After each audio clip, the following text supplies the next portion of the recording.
Moraï Verabotaï, Mishpaha Kara, chères auditrices et auditeurs, c'est tout à fait étonnant de reprendre encore une autre fois et combien de recommencer le début de la Torah, Nachon. On l'a déjà étudié combien de fois, combien d'années, c'est fini, on est arrivé au bout du rouleau avec le départ de Moshe Rabbeinu, alav shalom. Et les derniers mots de la Torah que Moshe est parti, les aînés béné Israël, devant les yeux des enfants d'Israël, et il est allé seul, naturellement, vers le Gan Eden, je suppose, Be'ezrat Hashem. Vous voyez que la dernière lettre de l'Aîné béné Israël, c'est quoi la dernière lettre? C'est l'Amed. Et la première lettre du début de la Torah, c'est quoi? C'est Beth de Bereshit. Ça donne quel mot? Lève. Il faut mettre du cœur pour étudier la Torah. En dépit du fait qu'on a donné tellement d'interprétations, on est obligé de reprendre le rouleau. À l'origine, la Torah était lue pendant 3 ans en Eretz Israël. Et donc, les parachutes étaient petites. Alors qu'en Babylonie, il la lisait en 1 an. Et on a adopté cette coutume de lire toute la Torah en 1 an. Et d'essayer d'aborder, de comprendre les secrets de la création du monde. Akadosh Baruch Hu, naturellement, veut montrer qu'il a donné, il a souhaité ne pas être seul dans son Enso, dans son infini. Et Bereshit Bara, il a fait sortir de lui-même une création. En Melech Beloam. Il n'y a pas de roi s'il n'y a pas de peuple. Et il a décidé de créer ce monde avec le premier mot, c'est lequel? Bereshit. Nachon? Et Bereshit, ça veut dire quoi? Au début, Dieu créa le ciel et la terre? Oui? Non, pas du tout. Pas du tout. Le mot Bereshit ne veut pas dire au début Dieu créa. Parce que si c'était ça, on aurait dû dire Bareshit. À l'origine, au début, Nachon. Mais Bereshit, c'est-à-dire en vue de ce qui est primordial. Il y a un but dans la création. C'est pas stam de créer quelque chose. Un menuisier, il fait pas une table qu'il laisse dans le désert. Elle a un but, cette table. Nachon. Elle a un but pour telle ou telle famille et elle va être utilisée en tant que telle. Nachon. Alors, Bereshit, ça veut dire que le monde a été créé pour tout ce qu'il va mettre dedans. Et le couronnement de cette création, ça va être naturellement les êtres humains, tous ensemble. Toutes les nations du monde viennent, il n'y avait pas les nations du monde à l'origine, viennent de Adam Arishon. Nachon? Et c'est ça le Réchit. Mais le Réchit, c'est la Torah. Et c'est Am Israël qui est considéré comme le Réchit, comme le Am Segula. Nachon? Kodesh Israël Adonai, Réchit, Tevuato. Nachon? Besséder. Donc ça veut dire qu'en vérité, dans chaque chose il y a un début, mais il ne faut pas négliger ce qui est après le début, ce qui est le deuxième, le troisième, quatrième, etc. Moi, comme j'ai l'habitude de dire, Baruch Hashem, j'ai 11 enfants, ils correspondent tous à un arc-en-ciel avec des couleurs différentes, je les aime tous. J'aime le rouge, le violet, le jaune, etc., le bordeaux, Nachon, le blanc et même le noir. Nachon, sont tous mes enfants. Bereshit, au début. D'ailleurs, je vais vous faire un petit remède, je l'avais déjà fait au préalable, je n'en sais rien. Quand est-ce que, d'après Rabbi Eliezer, le monde a été créé? Aleph Tishri, d'accord? Le premier jour du mois de Tishri. Et si tu prends le mot Bereshit, c'est Bidiou qui a les lettres de B, Aleph, Tishri. Il a fait, Olo. Mamash, il a fait. Alors, nos Hachamim, ils disent, bon, Bereshit bara. Au début, Dieu, il a créé. Est-ce que le mot bara, ça veut dire créer en hébreu? Pas du tout. Pas du tout. Est-ce que vous m'écoutez? Ça ne veut pas dire créer. De nos jours, on dit bara, ça veut dire créer. Mais en vérité, c'est un mot qui est d'origine araméenne. Parce que la langue araméenne était la langue originelle de nos ancêtres, de nos patriarches, Abraham, Yitzhak et Yaakov. D'accord? D'ailleurs, même en Égypte, les Juifs, ils parlaient pas en hébreu tous, ils parlaient aussi de temps en temps en araméen. La preuve, lorsque la manne, elle est tombée, qu'est-ce qu'ils ont dit? Vayomru, menhu. Qu'est-ce que c'est ça? Men. Nachon? Qui il voulait dire ma, qu'est-ce que c'est? Nachon? Donc le mot bara ne veut pas dire créer, à l'origine, ça voulait dire comme en araméen, faire sortir. Barra, comme on dit chez nous, les araméens de Constantine. Nachon? C'est-à-dire, pour ainsi dire, c'est ce que les Mekoubalim, les kabbalistes, ils disent, c'est le tzimtzum. Tout s'est passé comme si Dieu, alav shalom, se serait contracté, retiré, pour permettre une autre vie de venir au monde. Permettre justement ce Bereshit bara qui est sorti de Hachem, Nachon, et Hashamaim ve haaretz, le ciel et la terre. Tiens, pourquoi il fait deux choses comme ça? Le ciel c'est en haut, Nachon, et la terre c'est où? C'est en bas. Donc on voit qu'il y a une dualité, qu'on le veuille ou non. Il y a quelque chose en haut, quelque chose en bas. Et Hashamaim, pourquoi écrit? On aurait dû dire Bereshit bara Elohim Shamaim va'aretz, Nachon? Pourquoi on dit et? Et, ça veut dire dans le ciel, avec tout ce que le ciel contient, les étoiles, les astres, Nachon, le soleil, la lune, et haaretz, la terre avec tout ce qu'elle contient aussi, également, Nachon. Et donc, on voit qu'à l'origine, Dieu était tout seul, et voilà pourquoi il va créer le monde en disant un mot, Nachon, Vayomer Elohim, Yehi Or. Vayomer, qu'est-ce que ça veut dire Vayomer? Il a dit, à qui il a dit? Il est seul. Tout ça pour t'apprendre Aleph, que le mot Vayomer, contrairement au mot Vaidaber, qui est un mot dur, Daber c'est parler très sévèrement, c'est le Midatadin total. Le Vayomer, il parle gentiment. Kotomar le Bnei Israël, Kotomar le Bet Yaakov, et Tagid le Bnei Israël. À qui il s'adresse? Je ne crois pas mes yeux ni mes oreilles. Tu sais à qui il s'adresse? Vayomer Elohim. À qui il a dit? Eh bien, il a dit à la création qu'il est en train de faire. Tout se passe comme si, à l'origine, la lumière, la terre, les poissons, les plantes, les arbres, Dieu leur parle. C'est comme si la nature, à l'origine, c'est plus la nature morte qu'on connaît maintenant, c'est une nature qui est vivante. Tout se passe comme si elle a inséré, comme si vraiment elle attend. La preuve, on va voir que la nature elle-même, à qui Dieu lui dit, Vayomer Elohim yehi rachia, je vais mettre de l'eau au deuxième jour de la création, de l'eau en haut et de l'eau en bas, et je mets un firmament au milieu et tout. Qu'est-ce qu'ils ont fait? Eh bien, on voit qu'il y a encore une dualité. Il y a deux oppositions. Il y a le blanc et le noir, Nachon. Il y a le froid et le chaud déjà qui sont cachés à l'intérieur du monde. Il y a cette dualité que la lettre bête de Bereshit vient nous indiquer dès le début. La dualité, c'est là le problème le plus important. C'est quoi le problème le plus important? C'est-à-dire que Akadosh Baruch Hu, il veut créer le monde et la nature elle-même, elle a une espèce de libre arbitre, d'indépendance, d'où je le sais, Ve'aretz, Haïta tohu vabohu ve'chasheral peneterum. Et la terre, elle est tohu, bohu, et même les ténèbres sont au-dessus de l'abîme. Il y a déjà une espèce de vie intérieure qui est une espèce de vie d'opposition entre le tohu et le bohu, le hosher, les ténèbres et les abîmes. Nachon, d'ailleurs, nos hachamim nous disent que ces quatre mots représentent déjà dans l'histoire humaine les contradictions qu'il y a entre différents grands pouvoirs qui ont dominé Israël, à savoir Babel, Paras, Nachon, Babel, la Perse, Yavan, la Grèce, et Édom, Édom qui est l'abîme, Nachon, c'est-à-dire le pouvoir occidental ou romain de l'époque. Mais c'est alors on voit que c'est quelque chose d'absolument prodigieux, que la création du bon Dieu, elle fait des choses qui sont eux-mêmes vivantes, qui sont eux-mêmes comme s'ils avaient un pouvoir indépendant. D'où je le sais, c'est quand Akadosh Baruch Hu, il a créé les luminaires, les deux, le soleil et soi-disant la lune. Dans la Torah, il est dit, et Dieu créa deux grands luminaires. Ils étaient les deux pareils, ils avaient le même éclat, la même luminosité.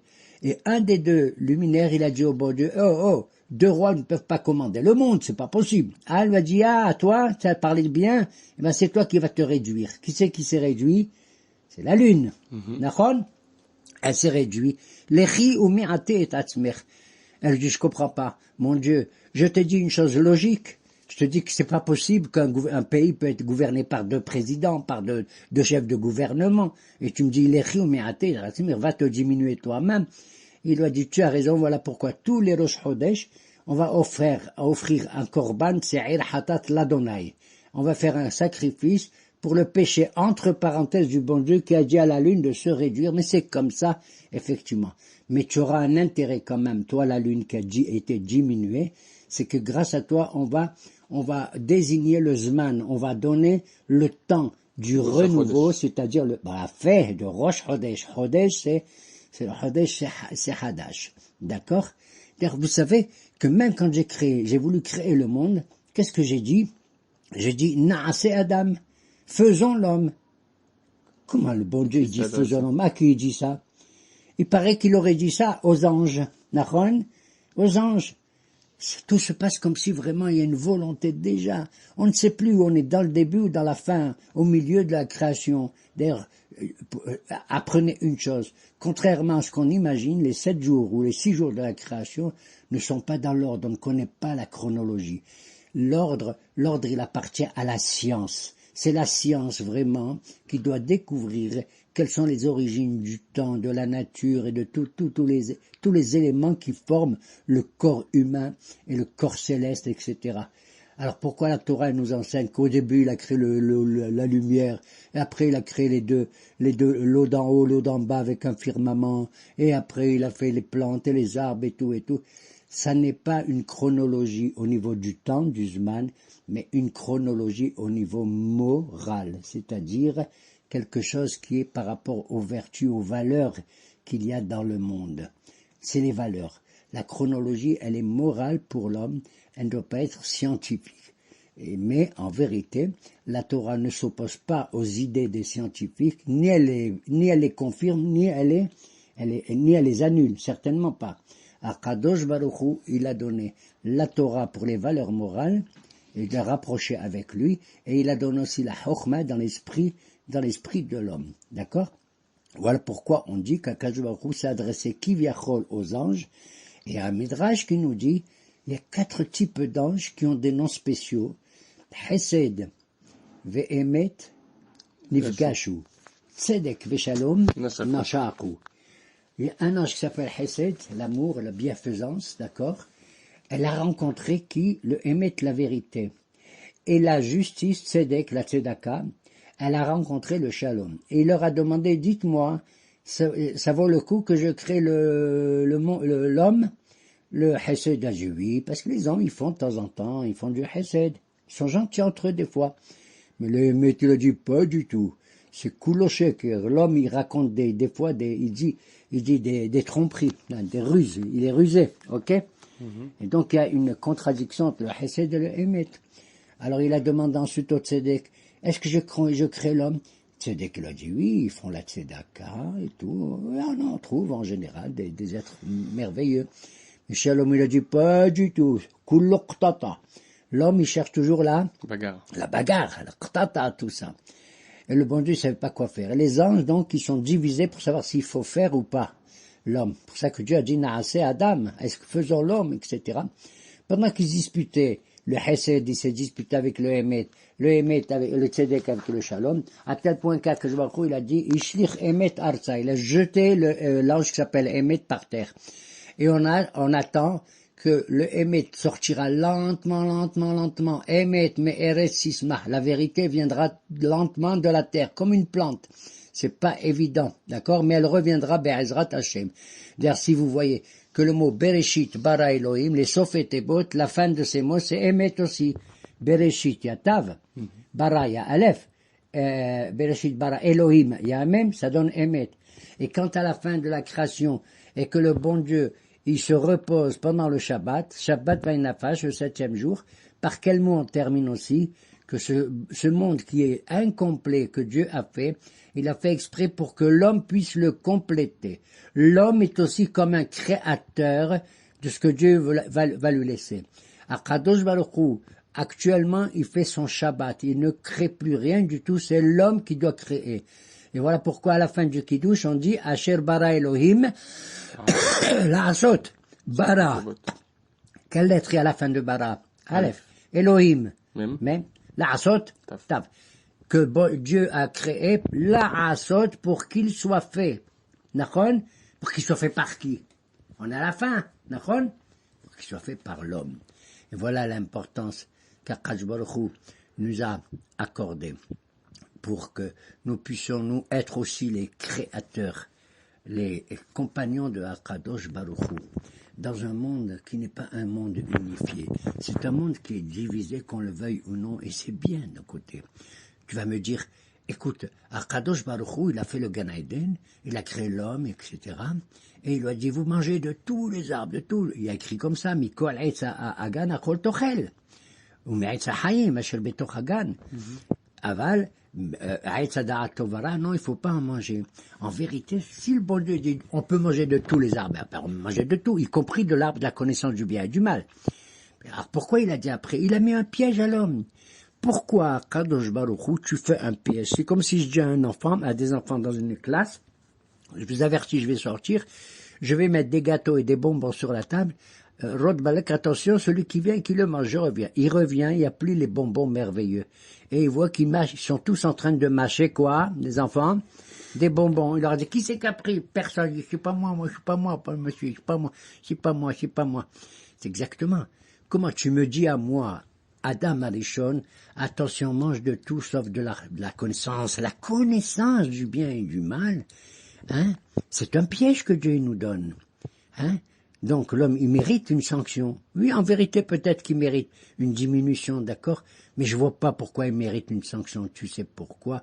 Parce qu'en vérité, c'est pas Dieu qui l'a puni, c'est l'homme qui s'est puni lui-même. Pourquoi je dis ça? Que c'est l'homme qui s'est puni lui-même.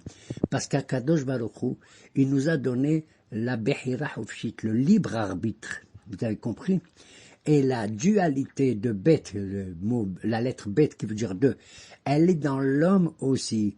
Et il a ensuite l'instinct du bien et l'instinct du et l'instinct du mal, le Yetzer Tov et le Yetzer Hara. Et Akadosh Baruch Hu, il a dit, regarde, on va voir si tu es un être merveilleux, tu as justement un travail colossal à faire dans ton existence, c'est faire en sorte que le Yetzer Tov domine le Yetzer Hara. L'homme ne vit pas dans un mode, c'est pas un robot, où le bon Dieu il a fait qu'il est entièrement bon, puis c'est fermé. Il n'y a pas d'histoire, c'est aucun intérêt. Le véritable intérêt, c'est de se mesurer et de mener un combat naturel, normal, entre l'homme et lui-même, entre le Yetzer Tov et le Yetzer Hara. Ce qui fait que quand il a mangé de l'arbre de la connaissance du bien et du mal, c'est pas Akadosh Baruch Hu qui a mis un piège, au contraire, il lui a donné une volonté de dominer certaines choses, et l'homme, ou il est capable, ou il n'est pas capable de dominer. Il n'a pas été capable, tu sais pourquoi? Est-ce que c'est l'homme qui a mangé de l'arbre de connaissance du bien et du mal? Vous allez me dire, ah, c'est la femme? Tu accuses? C'est ce que l'homme, il a dit. Aïcha Asher Natata, il m'a dit. Mais en vérité, aussi bien l'homme que la femme, à l'origine dans le Gan Eden, et même le serpent, qui était encore à l'origine, dès le début des choses, du mal, c'est le même, et c'est le même être. L'homme, c'est le sechel, c'est la raison humaine. D'accord? C'est l'intelligence, c'est la raison. La femme, c'est la sensibilité. C'est le regesh, d'accord? D'ailleurs, quand elle a vu là, elle dit, comme il est beau, quand il est main, il est agréable, il a un parfum, ceci, cela. Et le nahash, c'est le sechel activé, c'est la nature, d'accord? Et ces trois éléments étaient à l'intérieur du même élément humain, d'accord? C'était l'Adam primordial. Et avec le fait d'avoir mangé l'arbre de la connaissance du bien et du mal, ces trois éléments se sont divisés et c'est devenu Zachar, Nekeva et Nahash. À tel point que quand l'homme va être chassé du Gan Eden, il a senti qu'il était tout nu. Ça veut dire qu'ils ont vu, voyez le Béchou, ils ont vu qu'il était tout nu. Ça veut dire que le péché était tellement visible qu'ils avaient honte, aussi bien Adam que Hava, et que Akadosh Baruch Hu va yalber Shotam Koutonet, il va leur faire des vêtements. Koutonet, c'est des tuniques, d'accord? Et le Midrash, il dit, qu'est-ce que tu racontes des tuniques, tu parles? Il a pris la peau, le or, Koutonot or, la peau de qui? Du serpent, et il en a fait le corps. Et maintenant, l'être humain, qui n'avait pas de corps matériel dans le Gan Eden, va quitter ce Gan Eden pour venir dans ce monde, et il va commencer sa véritable histoire dans ce monde-là. Moraï Verabotaï, nous sommes actuellement en l'an 5700 combien? 84, Tafshin, Pédalet, Petihat, Delatot, Tehishnat, Petihat, Delatot. Ceci est l'année de l'ouverture de toutes les portes.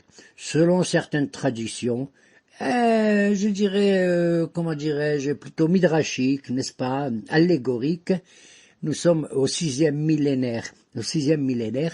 Et bientôt, on va aboutir à l'entrée du 7e millénaire, qui doit être l'ouverture de la porte de la délivrance réelle et totale, mamash réelle et totale, et ce 6e millénaire, ça fait longtemps hein, qu'on attend quoi ce Mashiach et tout. On dit comme ça qu'en vérité, pourquoi je dis que 6 millénaires, c'est les 6 jours de la création, pour ainsi dire, par rapport à Kadosh Baruch Hu, parce que Elef Shanim Be'enecha, Keyom Etmol Kiyavor. Pour nous, un jour c'est 24 heures, mais pour Akadosh Baruch Hu, c'est soi-disant, un jour c'est 1000 ans. C'est une façon de parler, hein. Ça peut être aussi 1000 millions d'années, Nachol. D'ailleurs, les jours de la création, on ne sait pas combien ils ont duré. C'est pas les mêmes jours qu'aujourd'hui de 24 heures. Hein? Et chaque jour, il avait sa dimension et tout. Quand est-ce que ça a commencé? On n'en sait rien. Absolument rien. Quand Akadosh Baruch Hu commence la création du monde, pour lui, ça n'a pas de sens. En tout cas, le début ne veut rien dire. Parce que, par exemple, tu prends un rond. Tu mets un point dans un rond, dans un cercle. Est-ce que ce point, c'est le début ou la fin du rond? Réponds-moi. On n'en sait rien. On n'en sait rien. Tu prends un autre point à côté dans ce rond. Lequel des deux points est le début ou la fin du rond? On n'en sait rien. Exactement. Le début de la création pour Akadosh Baruch Hu n'a aucun sens, étant donné, voilà, à supposer que le monde a été créé à un certain point, à un certain moment. Le Dieu est infini. Et le parcours que j'ai à faire pour me rapprocher de Dieu, c'est combien encore? J'ai fait 1 million de kilomètres, j'ai marché. Il reste combien encore pour arriver jusqu'au bon Dieu? Encore l'infini. J'ai fait 100 millions de kilomètres pour me rapprocher de Dieu. Combien il reste encore pour me rapprocher de lui? Encore l'infini. Donc on ne sort pas, maman, de l'infini. Mais à Kadosh Baruch Hu, comme disent nos maîtres, il essaie de se rapprocher. Moshe Rabbeinu, il est monté au mont Sinaï, il est allé jusqu'à Kadosh Baruch Hu, on dit non, il y avait une séparation au moins de 10 tfahim, de 10 empans, d'accord? C'est-à-dire de 10 fois 8, 80 centimètres, d'accord? Et quand Dieu est descendu aussi, eh bien, on se rapproche, qui karov elecha hadabar me'od beficha ou bilvavcha la soto. Comme je l'ai dit, pour nous, la création de Akadosh Baruch Hu devient Be'ezrat Hashem pour nous une récréation. C'est ce que les enfants, ils attendent, hein, quand ils vont à l'école. Il y a la création de l'étude, mais ils attendent, ça y est, c'est la récréation. Et quand Akadosh Baruch Hu, il a dit, je veux créer, hein, que le monde se crée. Ah, le monde s'est créé, mais dans le secret total. C'est à nous de le découvrir, Be'ezrat Hashem, pour voir où est la bonté de Dieu. Que Dieu a voulu créer ce monde avec Midat Hadin, avec la rigueur, avec la loi, le déterminisme. Et on vit dans le déterminisme de la nature morte et tout, mais il a changé d'avis. Le premier chapitre de la création, il dit Elohim, Elohim, Elohim. Ah, Elohim, il a créé ça. Elohim, il a créé ceci. Nachon. Mais au deuxième chapitre, brusquement, qu'est-ce qu'on voit? Ele toldot shamayim, Adonai Elohim. Il a associé le nom de Adonai, qui est le Midata, Arahamim et Ahesed, Nachon. Il a dit, je peux pas avec le din, je vous donne en attendant la Midata Arahamim. Et l'essentiel, c'est que nous soyons tous, les uns et les autres, sortir justement de cette division terrible qu'il y a en nous, une division terrible, mais qui est à la mesure de notre pouvoir, à la mesure de notre liberté, de notre volonté, de notre libre arbitre, pour faire en sorte que ce monde soit l'œuvre la plus belle que Akadosh Baruch Hu ait pu faire dans ce monde. Shalom ou bracha.